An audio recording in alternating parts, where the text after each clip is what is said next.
Ola, cascarilleiros! No primeiro vídeo desta serie, no vídeo dos maios, citamos os bugallos, tamén chamados en Vilagarcía coquitos. Eis un bugallo que me trouxeron hai anos uns alumnos dunha saída despois de termos tratado este léxico na clase. Isto levounos a pensar nun tema interesante no galego e que lamentablemente está a se perder coa desaparición dos falantes máis vellos, que é a fraseoloxía. Son aquelas expresións populares que son moitas veces propias dunha zona determinada e que, ademais de guardar moito saber, expresan as ideas dunha maneira non explícita, é dicir, utilizan eses duplos sentidos tan galegos que fan que unha das nosas características máis significativas e relevantes sexa a retranca. E iso non o podemos perder. De aí que comecemos pedíndovos que non misturedes allos con bugallos, é dicir, que tratedes os temas distintos por separado sen misturar ou xerar confusión.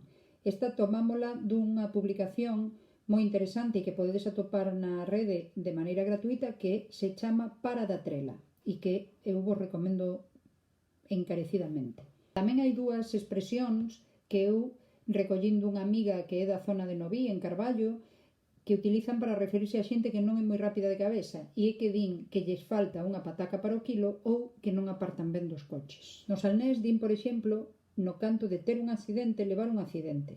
Eu teñolles oído dicir fulano levou o accidente todo na cara, que para os que non somos do salnés é unha expresión moi curiosa e moi rechamante.